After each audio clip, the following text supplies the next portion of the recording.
স্বাগত বিশ্ব বাংলায়, সঙ্গে আছি আমি দিলওয়ার হোসেন। শুরুতেই সংবাদ শিরোনাম। লিবিয়া থেকে ফিরলেন আরও 167 বাংলাদেশি। বেনগাজির একটি শেল্টার সেন্টারে আটক ছিলেন তারা।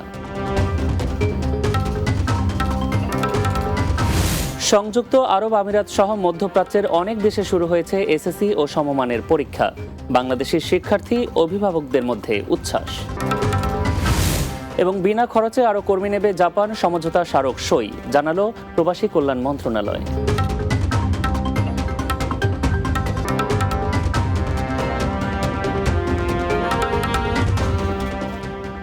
শুনছিলেন শিরোনাম, এবারে বিস্তারিত।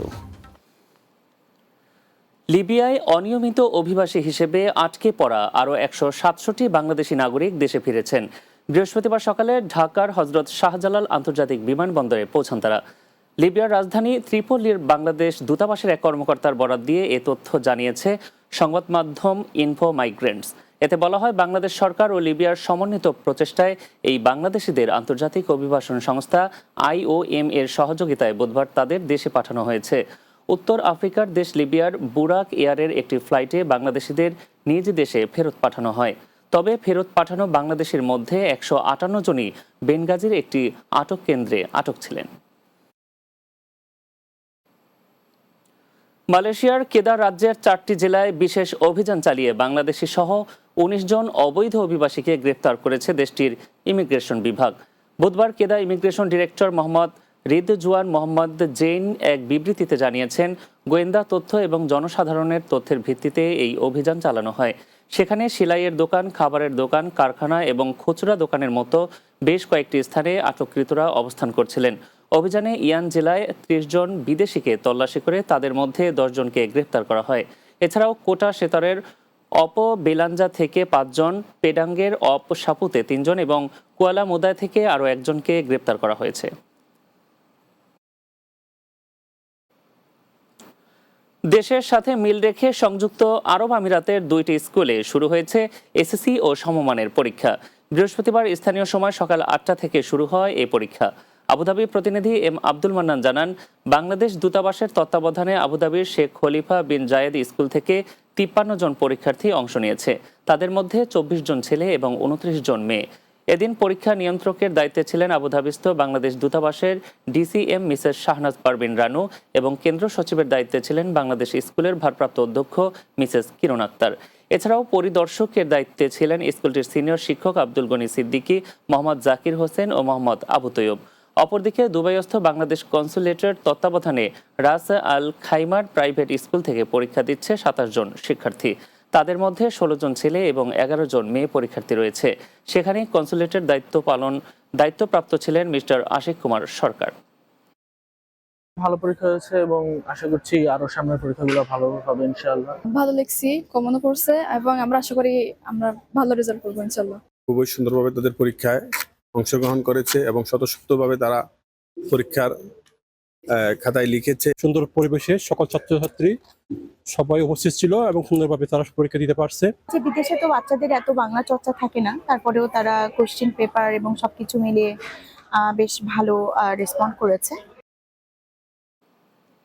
সংযুক্ত আরব আমিরাতের রাষ্ট্রপতি শেখ মোহাম্মদ বিন জায়েদ আল নাহিয়ানের কাছে পরিচয়পত্র পেশ করেছেন দেশটিতে নবনিযুক্ত বাংলাদেশের রাষ্ট্রদূত তারেক আহমেদ। বৃহস্পতিবার রাষ্ট্রপতির ভবনে আনুষ্ঠানিকভাবে নিজের পরিচয়পত্র পেশ করেন তিনি। আবুধাবি প্রতিনিধি এম আব্দুল মান্নান জানান, আমিরাত সরকারের উদ্যোগে নবনিযুক্ত রাষ্ট্রদূতের পরিচয়পত্র পেশ অনুষ্ঠানের আয়োজন করা হয়। এ সময় বাংলাদেশের রাষ্ট্রপতি এবং প্রধান উপদেষ্টার শুভেচ্ছা বার্তা তুলে ধরার পাশাপাশি দুই দেশের মধ্যে বিদ্যমান বন্ধুত্বপূর্ণ সম্পর্ক আরও জোরদার করার বিষয়ে প্রতিশ্রুতি পুনর্ব্যক্ত করেন রাষ্ট্রদূত। পাশাপাশি উভয় দেশের জনগণের শান্তি কামনা করে রাষ্ট্রপতি বলেন, প্রধান উপদেষ্টা প্রফেসর মোহাম্মদ ইউনূসের নেতৃত্বে বাংলাদেশের জন্য সমৃদ্ধি বয়ে আনবে। একই সঙ্গে তিনি বন্ধুত্বপূর্ণ দুই দেশের স্বার্থের উন্নয়নে পারস্পরিক সহযোগিতা উত্তরোত্তর বৃদ্ধির প্রতিও আগ্রহ প্রকাশ করেন। 2017 সাল থেকে কারিগরি শিক্ষানবিশ হিসেবে বাংলাদেশি কর্মী যাচ্ছে জাপানে। নতুন করে বিনা খরচে আরও কর্মী পাঠাতে দেশটির বেসরকারি একটি কোম্পানির সাথে সমঝোতা স্মারক সই করেছে সরকার। বৃহস্পতিবার প্রবাসী কল্যাণ ও বৈদেশিক কর্মসংস্থান মন্ত্রণালয়ের সভাকক্ষে এ সমঝোতা স্মারক সই হয়। এতে বলা হয়, বাংলাদেশি কর্মীরা বিনা মূল্যে জাপানি ভাষা ও কারিগরি বিষয়ে প্রশিক্ষণ নিয়ে বিনা অভিবাসন ব্যয়ে জাপানে কর্মসংস্থানের সুযোগ পাবেন। চুক্তি শেষে জাপান থেকে ফিরে আসা কর্মীরা দেশীয় শিল্প খাতে তাদের জ্ঞান ও অভিজ্ঞতা প্রয়োগ করতে পারবেন। এ বিষয়ে প্রবাসী কল্যাণ উপদেষ্টা অধ্যাপক আসিফ নজরুল বলেন, গত ৭ বছরে ৬৯৫ জন টেকনিক্যাল ইন্টার্ন জাপানে গেছেন। নতুন এই সমঝোতা স্মারকের মধ্য দিয়ে নতুন অধ্যায়ের সূচনা হলো।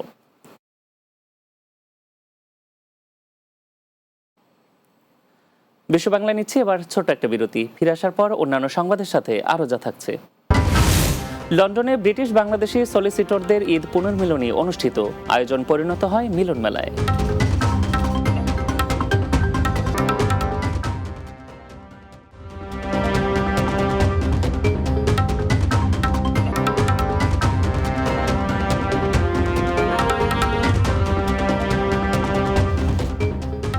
বিরতির পর আরও একবার স্বাগত বিশ্ব বাংলায়। সৌদি আরবের মিসফালায় দাহেলা সিন্ধি মসজিদ এলাকায় উদ্বোধন করা হয়েছে বাংলাদেশি মালিকানাধীন প্রতিষ্ঠান তাজমহল রেস্টুরেন্ট। পবিত্র হজ ও উমরা পালনে আসা হাজি সহ প্রবাসীদের সেবার লক্ষ্যে চালু করা হয়েছে খাবার হোটেলটি। মক্কা প্রতিনিধি শেখ মোহাম্মদ রনি জানান, বাংলাদেশি প্রবাসী ব্যবসায়ী পারভেজ ভূঁইয়া, মিজানুর রহমান, আল মামুন, জয়নাল আবেদিন, ওসমান ও রিয়াজের যৌথ উদ্যোগে চালু করা হয়েছে প্রতিষ্ঠানটি। উদ্যোক্তারা বলেন, সৌদি সরকারের আইন মেনে স্বাস্থ্যসম্মত ও সুস্বাদু খাবারের মান ধরে রেখে ভোক্তাদের সেবা দেওয়ার লক্ষ্যে চালু করা হয়েছে প্রতিষ্ঠানটি। এতে দেশটিতে প্রবাসী বাংলাদেশিদের কর্মসংস্থান সৃষ্টির পাশাপাশি অবদান রাখবে দেশের অর্থনৈতিক উন্নয়নে। যুক্তরাজ্যের রাজধানী লন্ডনে ব্রিটিশ বাংলাদেশি সলিসিটরদের ঈদ পুনর্মিলনী অনুষ্ঠিত হয়েছে। এতে পেশাজীবী সলিসিটর, সহকর্মী এবং পরিবারের সদস্যদের উপস্থিতিতে অনুষ্ঠানটি বাংলাদেশিদের মিলন মেলায় পরিণত হয়ে ওঠে। লন্ডন ব্যুরো চিফ চৌধুরী মুরাদের প্রতিবেদনে বিস্তারিত। বাংলাদেশে আগামী জাতীয় সংসদ নির্বাচন এবং স্থানীয় নির্বাচনে প্রবাসী দুজন প্রার্থী হয়েছেন, অ্যাডভোকেট জাহিদুর রহমান এবং আকমল হোসেন। আমার নাম জাহিদুর রহমান, আমি গণ অধিকার পরিষদের কেন্দ্রীয় কমিটির সদস্য। আমি ইনশাআল্লাহ আগামী নির্বাচনে, বিশেষ করে আমাদের গোলাপগঞ্জ এবং বিয়ানীবাজার আমাদের এলাকার কোনো উন্নয়ন হচ্ছে না। এবার আমি গণ অধিকার পরিষদ থেকে আমাদের গোলাপগঞ্জ চেয়ারম্যান পদে আমি প্রার্থী হতে যাচ্ছি। আকমল হোসেন, বাদেশ্বর, দক্ষিণগাঁও। তাদের এই প্রার্থিতা সমর্থনে লন্ডনে এক মতবিনিময় সভা অনুষ্ঠিত হয়েছে। মতবিনিময় সভায় বিয়ানীবাজার গোলাপগঞ্জ উপজেলার প্রবাসী নাগরিকবৃন্দ উপস্থিত ছিলেন। আমি বলতে পারি, গর্ব করে বলতে পারি, উনি একজন ভালো মানুষ। আমরা যে নেতৃত্ব চাই, পরিবর্তন চাই, সৎ, যোগ্য, ভালো মানুষ সকল চাই। দেশকে এগিয়ে নিতে চান, we should all support any individual. আমি যে ইলেকশন হবে, এই ইলেকশনে প্রবাসীরা অংশগ্রহণ করবে। আশা করি তাই বিয়ানীবাজার যাই আর নির্বাচিত হয়, আমরা দেশের জনগণ লাগে বহুত কিছু করতে পারবো। আকমল ভাই এবং অ্যাডভোকেট জাহিদুর রহমান ভাই, ওনাদের দুজনের সমর্থনে আমি এসেছি। জাহিদ ভাই এবং আকমল ভাইয়ের প্রতি আইসি তারা একটা মত বিনিময় করে। আমরা যারা ভোটের রাইট না থাকলে অনেক বড় ইনফ্লুয়েন্স আছে আমরা বাংলাদেশ। আমি মনে করি উনি একজন যোগ্য মানুষ। অ্যাডভোকেট জাহিদুর রহমান এবং আকমল হোসেন তারা অত্যন্ত সৎ এবং যোগ্য। অ্যাডভোকেট জাহিদুর রহমান হচ্ছেন বাংলাদেশের গণ অধিকার পরিষদের কেন্দ্রীয় সদস্য এবং আকমল হোসেন হচ্ছেন গণ অধিকার পরিষদ সিলেট জেলার সহসভাপতি। তারা দুজন বিলেত প্রবাসী হলেও বাংলাদেশের উন্নয়নে বিশেষ অবদানের জন্য এই প্রার্থিতা প্রকাশ করেছেন। পূর্ব লন্ডনের একটি একাডেমি হলে অনুষ্ঠিত এই অনুষ্ঠানের শুরুতে পবিত্র কোরআন থেকে তেলাওয়াত করেন মুফতি আজিমউদ্দিন এবং এই অনুষ্ঠানটি পরিচালনার দায়িত্বে ছিলেন বিশিষ্ট কমিউনিটি ব্যক্তিত্ব আকবর হোসেন। পূর্ব লন্ডনের একাডেমিক হল থেকে Chowdhury Murad, Bangla TV news, London. মহান স্বাধীনতা ও জাতীয় দিবস উপলক্ষে বিভিন্ন দেশের কূটনীতিকদের অভ্যর্থনা জানিয়েছে কাতারের বাংলাদেশ দূতাবাস। দেশটির 5 তারকা হোটেল দোহা শেরাটনের সালোয়া হলে এ আয়োজন করা হয়। শুরুতে কাতারে নিযুক্ত বাংলাদেশের রাষ্ট্রদূত মোহাম্মদ নজরুল ইসলাম, মিনিস্টার ও deputy of mission Mohammad Wali Ur Rahman আমন্ত্রিত অতিথিদের অভ্যর্থনা জানান। অনুষ্ঠানে 100টিরও বেশি দেশের বিভিন্ন মিশনের রাষ্ট্রদূত ও কাউন্সিলররা অংশ নেন। এতে প্রধান অতিথি ছিলেন কাতারে আওকাফ ও ইসলামী বিষয়ক মন্ত্রী গানিম বিন শাহিন বিন গানিম আল গানিম।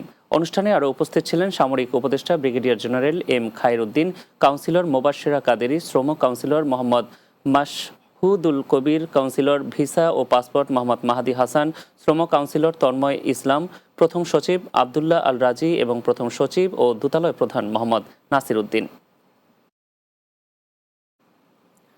যুক্তরাজ্যের ওয়ালসলেতে বাংলাদেশি মালিকানাধীন প্রতিষ্ঠান ওয়ালসল বাংলাদেশ প্রোগ্রেসিভ সোসাইটির বার্ষিক সভা ও ঈদ পুনর্মিলনী অনুষ্ঠিত হয়েছে। বার্মিংহাম প্রতিনিধি সেলিম উদ্দিন জানান, বাংলাদেশি কমিউনিটির বিভিন্ন সংগঠনের নানা শ্রেণী পেশার মানুষের উপস্থিতিতে ওয়ালসের একটি রেস্টুরেন্টে এ আয়োজন করা হয়। অনুষ্ঠান যৌথ পরিচালনা করেন ওয়ালসল বাংলাদেশ প্রোগ্রেসিভ সোসাইটির সেন্টার ম্যানেজার আলহাজ মোস্তফা চৌধুরী যুবরাজ ও জোহরা চৌধুরী। এতে বক্তব্য রাখেন কাউন্সিলের উচ্চ পদস্থ কর্মকর্তা ক্রিস ডেরি, নাট্যকার মুরাদ খান, কমিউনিটি নেতা নিয়াজ জায়গিদার, ডক্টর জশ মোহাম্মদ ও রিসনা হক। অনুষ্ঠানে উপস্থিত ছিলেন আলহাজ আব্দুল কাদির আব্বুল, জিতু মিয়া, ফারুক হোসেন, আজাদ মিয়া, সুইট আহমদ ও রাজীব জেবতিক হক সহ আরও অনেকে। এ সময় ওয়ালসল বাংলাদেশ প্রোগ্রেসিভ সোসাইটির বিগত দিনের বিভিন্ন কার্যক্রম তুলে ধরে প্রামাণ্যচিত্র প্রদর্শন করা হয়।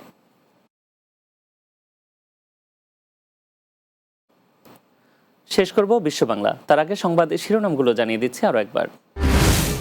লিবিয়া থেকে ফিরলেন আরও 167 বাংলাদেশি, বেনগাজির একটি শেল্টার সেন্টারে আটক ছিলেন তারা। সংযুক্ত আরব আমিরাত সহ মধ্যপ্রাচ্যের অনেক দেশে শুরু হয়েছে এসএসসি ও সমমানের পরীক্ষা। বাংলাদেশি শিক্ষার্থী অভিভাবকদের মধ্যে উচ্ছ্বাস। বিনা খরচে আরও কর্মী নেবে জাপান, সমঝোতা স্মারক সই, জানালো প্রবাসী কল্যাণ মন্ত্রণালয়। এবং লন্ডনে ব্রিটিশ বাংলাদেশি সলিসিটরদের ঈদ পুনর্মিলনী অনুষ্ঠিত, আয়োজন পরিণত হয় মিলন মেলায়।